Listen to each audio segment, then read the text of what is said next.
The Chicago White Sox snapped their 10-game losing streak and beat the Tampa Bay Rays on Sunday 12-9 thanks to an Andrew Vaughn walk-off home run. The Sox are now 8-21, and Sunday's roller coaster game capped off a tumultuous weekend that put Luis Robert Jr. and the organization as a whole at the center. The Sox have a day off on Monday to reflect on the weekend that was and perhaps how to proceed with the first place Minnesota Twins coming to the South Side to start a 3-game series on Tuesday. You are Locked On White Sox, your daily Chicago White Sox podcast, part of the Locked On Podcast Network, your team every day.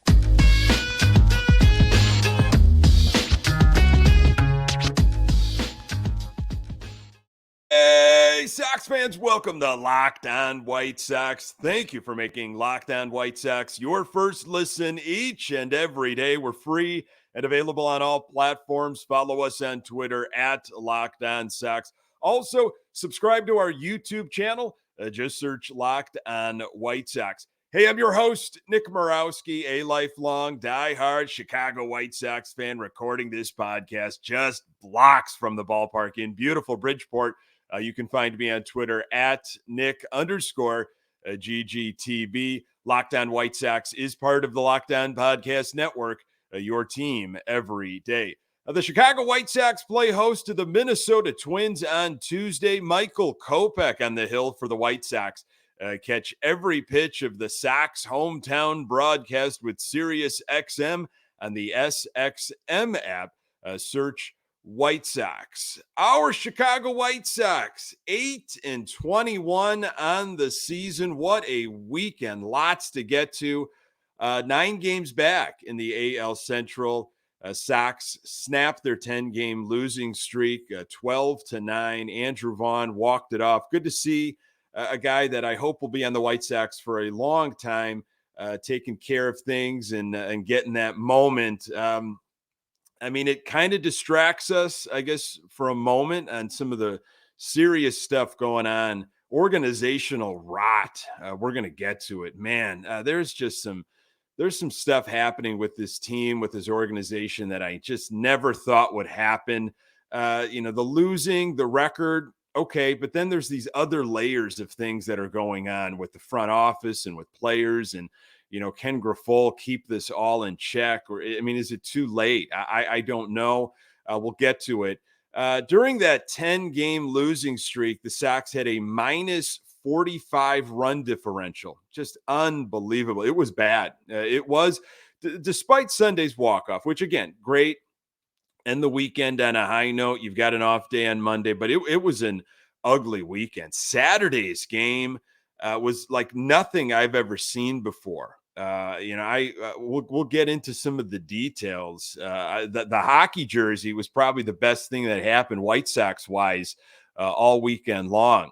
And I've been asking myself this question, and maybe you have as well with other Sox fans in your life. And I, again, never thought it would come to this. Here we are, May 1st. Do you just let this season get ugly?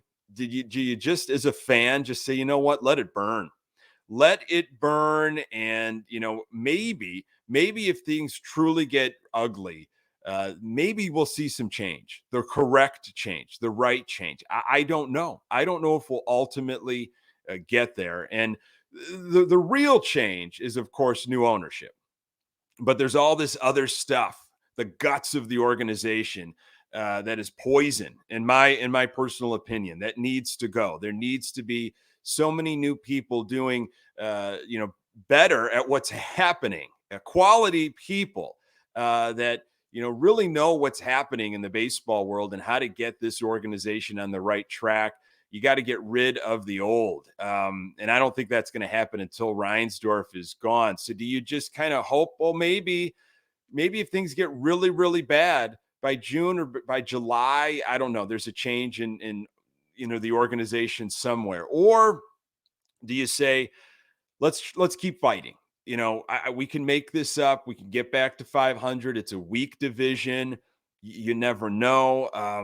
That's a game I'm playing right now. Again, Sunday was great, but you look at what's happened over the last week or so and what's coming ahead. I mean, sure, there's an easier quote unquote schedule on the horizon, but I don't think we were losing because there was a tough schedule necessarily throughout April. We were losing because we were just bad at baseball, poor fundamentals, poorly prepared, horrible execution, some laziness that I think we might have seen on Saturday. I don't think Grifol knew what he was getting himself into. Roster construction, all the stuff. That's what we've been seeing. So 2018, horrible season for the White Sox. It was supposed to be horrible. They lost 100 games. They were built to lose 100 games. After 29 games during that season, the White Sox were 9-20 and 9-20. Okay. In 2023, a season that Hans said felt different. We're getting back to our winning ways, to winning championships. The Sox are currently 8-21 after 29 games.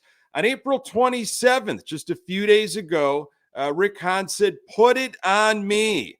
That's the job. It's the absolute gig. Put it on me. I'll tell you this. Let's make this real clear. It sure as heck isn't on Pedro. Again, Hahn referring to this horrible start by the Chicago White Sox. Pedro got a little hot over the weekend. Got thrown out of 2 straight games trying to light a fire with this team. He had some intense words with the umps this past weekend. Now, going off of what Hahn said just a few days ago, this going back to October 2022. So this is just at the very beginning of the offseason, after, again, one of the most disappointing seasons in White Sox history. Rick Hahn said, "If it ever got to the point where I felt like I wasn't the right person in my role, I'd step aside. And I'm lucky enough, again, to have the support from Chairman Jerry Reinsdorf." It's now time. It's absolutely time for him to step aside. I don't know if Jerry will let him, but Hahn should step aside. Where he goes, I have no idea. I don't know what organization brings in a guy like Rick Hahn and said, "Yeah, this is the X factor. This is the guy we need to lead our team as we're trying to put a championship caliber team together." Kenny Williams, of course, in the Chicago Sun-Times not too long ago. Accountability is not a problem here. What a joke. An absolute joke. If you saw some of the games this past weekend, I mean, during that 10-game losing streak and really during this whole season, there's been a lot of garbage. But lately, against the Rays, I mean, and Saturday was such a mess. Oh, my goodness. Was that just the pinnacle of how bad things have been going? There was a New York Times article in mid-March. So I went back and I kind of read some articles this past weekend about like what were people saying maybe nationally? What were some other things being talked about heading into this 2023 season? And this was something that I found in a New York Times article about the Chicago White Sox and Pedro Grifol taking over, and can he right the ship? This was from Elvis Andrews.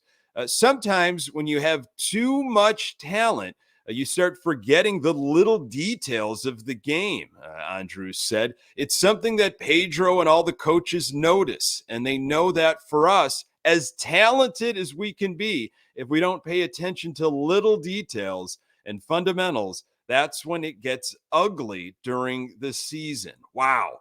Some Southside hubris on that. Turned out the little details were not the biggest problem with this White Sox team. And maybe they did not have as much talent as they thought. You know, I bought into it, drank the Kool-Aid, as I know a lot of White Sox fans did. How can you not? You know, Luis Robert Jr., 25-tool player. This guy's going to be a monster. Yohan Moncada, Eloy Jimenez, watch out for this team.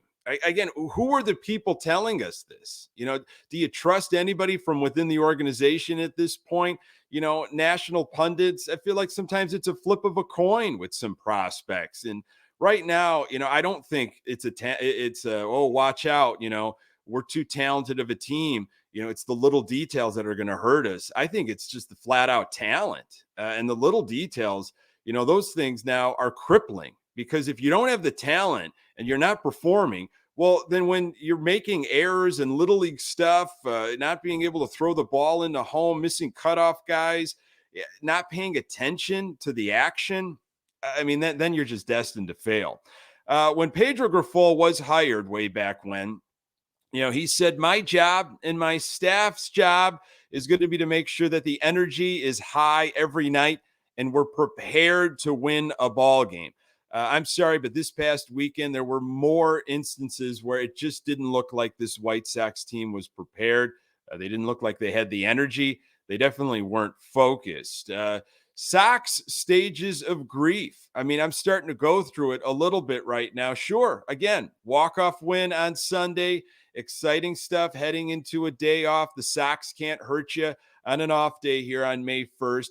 But I'm starting to go through these 6 stages or Sox stages of grief. Denial. I mean, I still there's just no way. I cannot believe what we're seeing is real. Anger for sure. Lots of anger at the front office, at Jerry. The sell the team chants were happening this past weekend. Bargaining, well, maybe it's not so bad. Maybe if we, can win a few games here and there, maybe the Twins will also slip. Maybe the Guardians will slip. Tim Anderson's coming back. Maybe Moncada, Crochet could help. Hendricks, I can't believe he's throwing. That's amazing. Well, we might be able to. Depression then. It's like, wait a second. The reality is this team, 2023, was supposed to be so much more than, well, maybe we can get things going to get to 500. No way. April and May were supposed to be urgent, important months. We're going to play good baseball. We're going to show fans that they can trust in us again. And then you start thinking about where this team is at and what could shape the next several years if they don't turn things around by the trade deadline. It can be dejecting. And then, of course, you got acceptance. It's like, well, they are what their record is. They are 8-21. I mean, it's absolutely pathetic. That's who they are. And that's where I go back to, well, maybe if it just absolutely burns down, maybe then, if it gets really, really bad, then maybe then Reinsdorf is like, you know what? Yeah, I'm done. I'm going to be selling. I don't know. But then that goes with your last stage of grief, hope. And that's what kind of brings us back.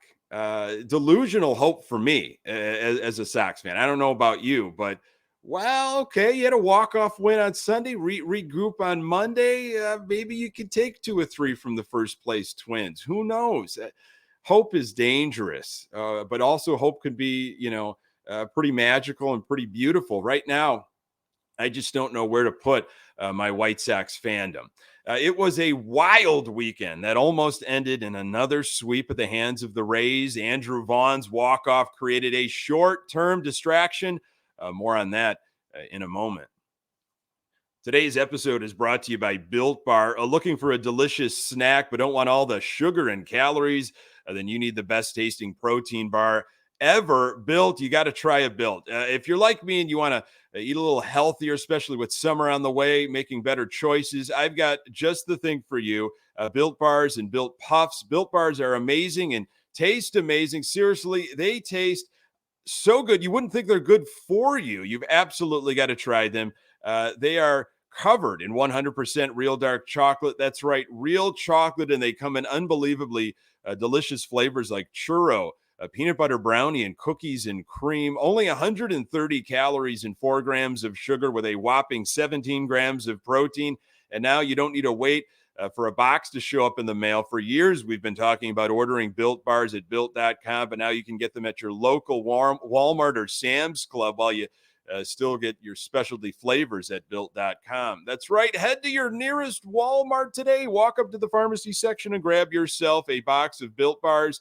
You can pick up a 4-bar box of cookies and cream, double chocolate bar, or coconut puff. If you're close to a Sam's Club, run in and grab a 13-bar box with our hit flavors brownie, batter puff, and Churro Puff. Today's episode is also brought to you by BetterHelp. It's so easy to get caught up in what everyone else needs from you and never take a moment to think about what you need from yourself. But when we spend all of our time giving, it can leave us feeling stretched thin and burned out.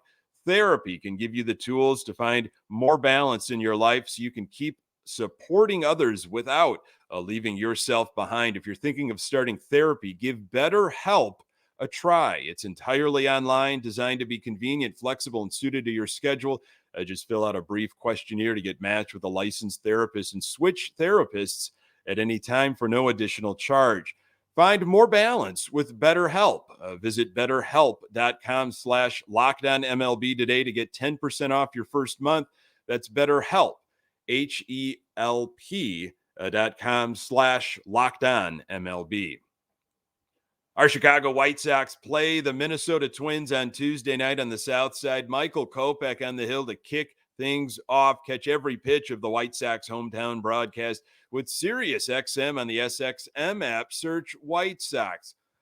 Let's head back to Friday. Nail biter there. Sox lose 3-2. Home runs from Vaughn and Berger. That was about it. More of the home run celebration coat and hat there. Sox offense 0 for 9 with runners in scoring position. That's been the way, though, of the offense. Giolito, not too shabby on Friday. Giolito went 6 2/3, 8 hits, 2 earned runs, 0 walks, which was great. 6 strikeouts, 0 home runs, another awesome sign. His ERA, 4.15. Might be lower than Dylan Cease right now. He threw 97 pitches on that game on Friday. I thought for sure Giolito was on track to finish 7, which he was the last pitcher to go 7. So that would have been pretty good for Giolito supporters. Mental mistakes against championship caliber teams. White Sox manager Pedro Grifol said, "You don't win like that." And again, good teams like the Tampa Bay Rays, they will exploit your weaknesses and then they will attack and they will pile the runs on, or they will make you pay somehow, some way. You can bank on it, whether it's, being patient at the plate and taking a leadoff walk, or, just grabbing an extra base because you had a mental lapse out there at second base and didn't know where to throw the ball and you didn't know where to cover a base. And then they'll take what they can get, and that's how they beat you. Grifol was ejected for a second straight game, and for the second time in 3 innings. He was hot on Friday, and it was justified. I thought maybe that was going to start a little bit of more of a fire, but it did not. Let's turn our attention to Saturday, because that was a wild game. That was the hockey jersey game. I was there for the first 3 innings. Took my son, who turned 1 year old on Saturday, April 29th, and was with my wife. And, we got the hockey jerseys. We were there for a little bit, and then he was cashed. It was time to leave. Sox were up at that point, and then we'll get into what happened after. Good pitching will beat good hitting. And that's what was going on with Lance Lynn. You want to get the most out of a pitcher when they have their plus stuff. Try to get 7 innings or more out of them when they're cooking. And, it's rare when a starting pitcher has their plus stuff. Sometimes it's like C+, B-. It's like you're going to have to make adjustments during a game. Not all your pitches are working. That happens more times than not. Lance Lynn looked really good on Saturday. It was almost historic. First inning, though, Luis Robert Jr. Was he lazy? Was it a hamstring? Personally, I think that was all lazy there. Luis Robert Jr. removed as a managerial decision per the White Sox. He hit a dribbler back to the pitcher. If he was going all out, he would have beat out that throw. He went out to the outfield and he played center, but then they replaced him in the order with Oscar Colas. It turned out that maybe someone might have ratted on him. So again, tough opponents, or really, is it just poor fundamentals, horrible approach, bad roster construction, hubris, and now laziness? According to Ryan McGuffey, Luis Roberts said because of how he hustled on Friday, He was playing conservative tonight, meaning Saturday. His hamstrings were tight. He didn't tell anyone. So that was the story that I'm sure you followed as well. Charlie Montoya, Pedro Grifol asked him, what's going on? Are you feeling okay? And even after being questioned, he didn't kind of fess up at all. This all came out in post game. Really bizarre situation. I mean, really, really bizarre. Early on, bases loaded, nobody out for the White Sox. They did score two, Vaughn and Aloy, providing more offense in the sixth. So Sox had a lead, and Lynn had a no-hitter through six. And here I am watching the rest of the game when I got home, and I'm like, oh, man, I saw the Carlos Rodon no-hitter way back when. I was there for that, so I didn't feel terrible. But still, you want to be there for a no-hitter, and it all kind of fell apart. Lance Lynn lost it in the seventh inning on a solo homer by Franco, and then the Sox just completely went downhill. But what I was thinking about after that home run was, well, how long will Lance Lynn go? He was around 80-something pitches.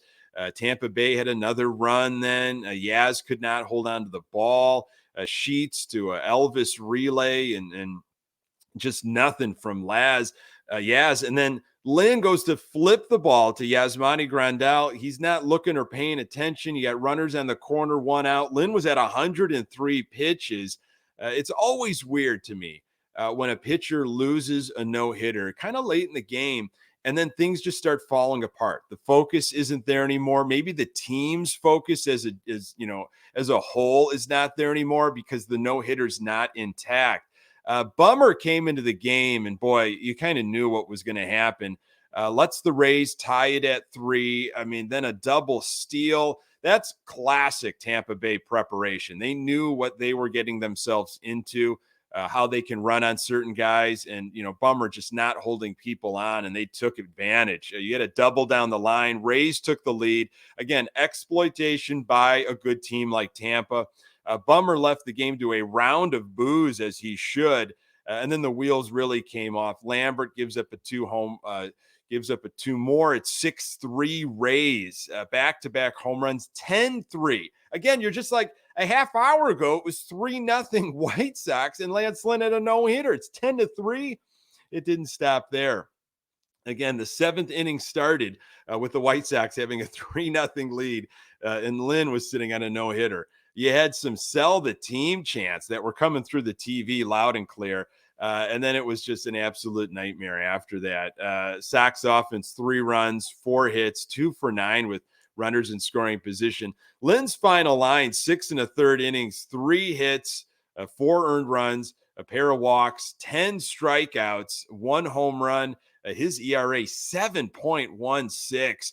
Bullpen, 2 2/3 innings, 8 hits, 8 earned runs, 3 walks, 3 strikeouts, 4 home runs. The bullpen has been horrible this season, and Saturday they showed it off. I mean, when you're going to be bad, you might as well be really bad, and that was Saturday. I've never seen anything quite like Saturday's game. Never. And then you couple that with all the Luis Robert Jr. drama. Wow, that was bad. Sunday again, Sox able to stop the bleeding, stop the 10-game losing streak, beat the Rays 12-9. Clevenger, 5 innings, 7 hits, 2 earned runs, a walk, 8 strikeouts, 2 home runs issued.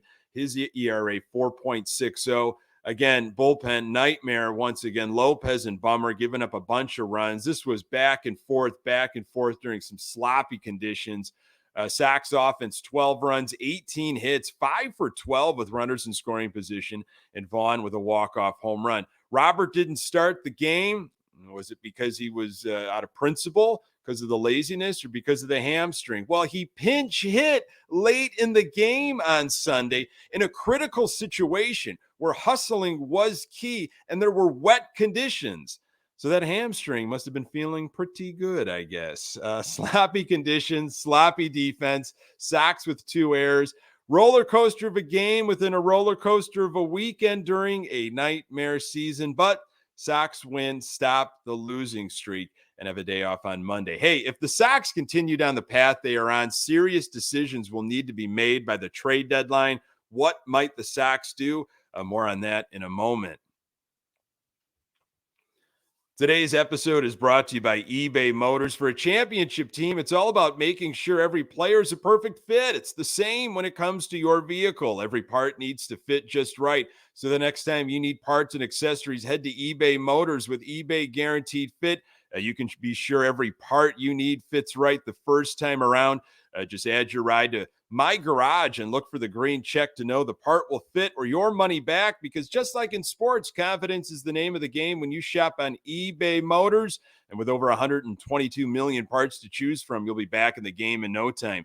After all, it's easy to bring home a win when the right parts are guaranteed. Get the right parts, the right fit, and the right prices on ebaymotors.com. Let's ride.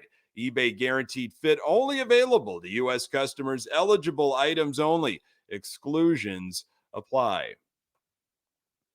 So what happens if the White Sox fail to turn it around? Ken Rosenthal had an article a few days ago in The Athletic. Boy, talk about the Sox stages of grief.